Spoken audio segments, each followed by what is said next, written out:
Hey there, Hobbit fans and English learners. Welcome to episode 51 of Learn English with a Hobbit. In this chaotic and fiery part of the story, Thorin charges in a battle. Bilbo gets airborne, literally. And the trolls are having a heated argument, quite literally. Get ready for an action-packed lesson with powerful vocabulary you won't forget. Let's begin.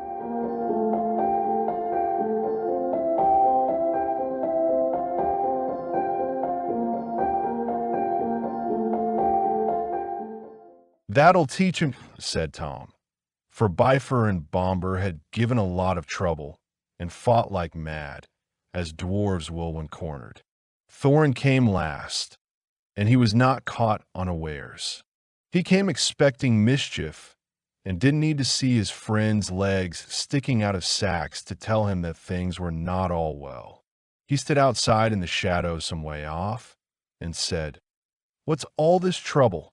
Who has been knocking my people about?" "It's trolls," said Bilbo from behind a tree.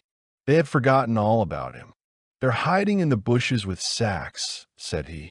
"Ooh, are they?" said Thorin, and he jumped forward to the fire before they could leap on him.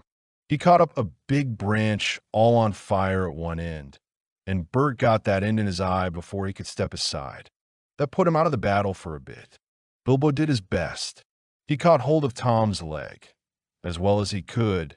It was thick as a young tree trunk, but he was sent spinning up into the top of some bushes when Tom kicked the sparks up in Thorin's face. Tom got the branch in his teeth for that and lost one of the front ones. It made him howl, I can tell you. But just at that moment, William came up behind and popped a sack right over Thorin's head and down to his toes. And so the fight ended. A nice pickle they were all in now, all neatly tied up in sacks, with 3 angry trolls and 2 with burns and bashes to remember, sitting by them, arguing whether they should roast them slowly or mince them fine and boil them, or just sit on them one by one and squash them into jelly. And Bilbo up in a bush, with his clothes and his skin torn, not daring to move for fear they should hear him.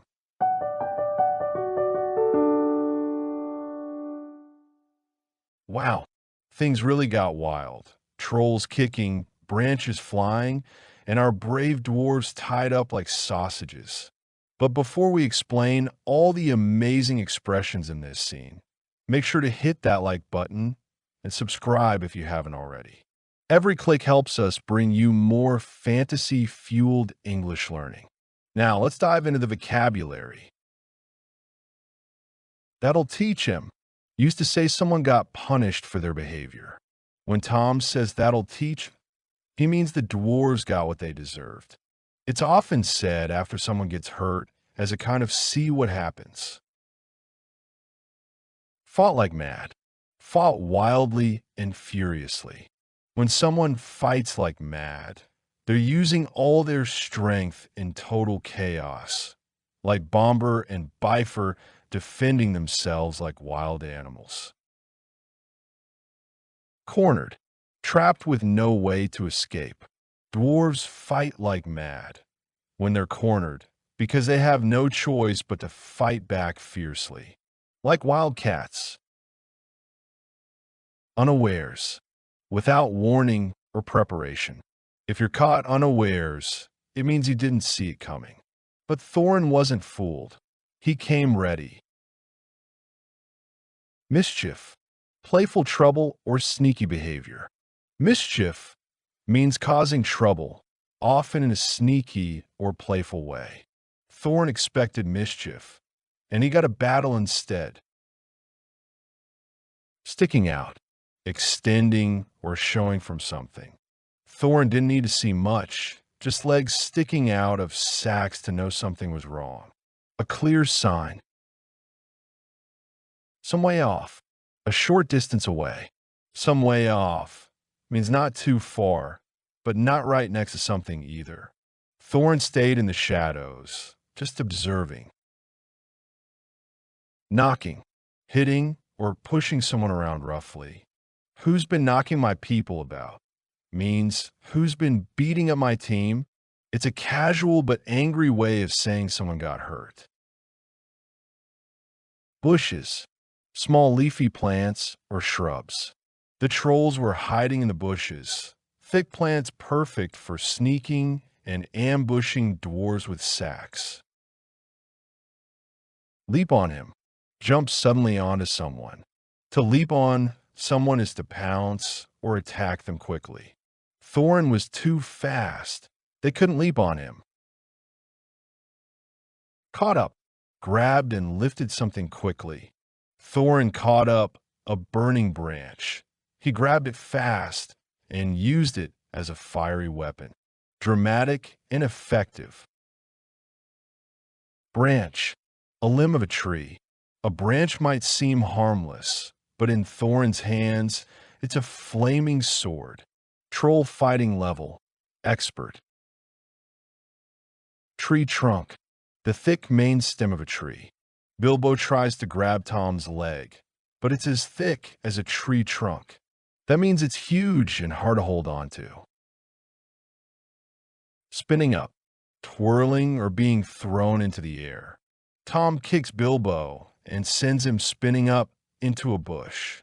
Think of a cartoon-style launch. Ouch. Sparks. Tiny fiery particles from something burning. When Tom kicks up sparks, he's sending bits of fire flying. Dangerous and blinding. Howl. A loud cry of pain or anger.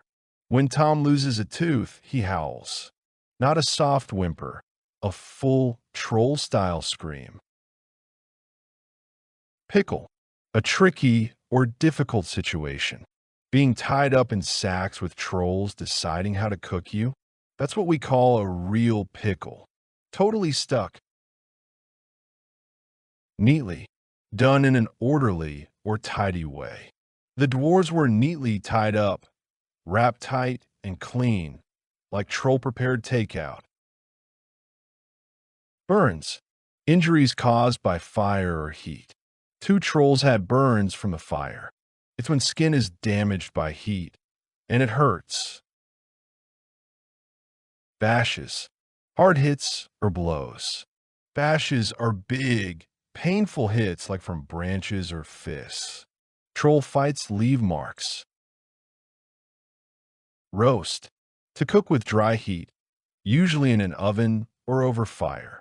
Trolls are debating whether to roast the dwarves, slow-cooked over fire. Not a great dinner plan. Mince. To cut into tiny pieces. Mince them fine and boil them. Yes, that's actually what trolls say. Mince means to chop meat very small. Squash. Crush or flatten with force. One troll suggests just sitting on the dwarves. Squash them into jelly.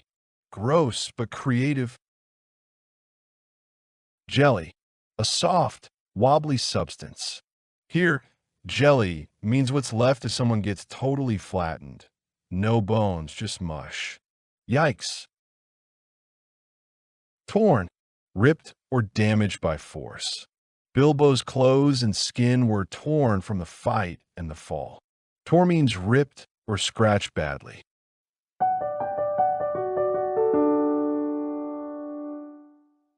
So, Bilbo's in a bush, the dwarves are in sacks, and trolls are planning their next recipe. What a pickle! But look at all the English you just learned. Keep reviewing these phrases, try using them in your own writing, and I'll see you in the next magical episode. Until then, stay brave, stay curious, and keep learning English with the Hobbit.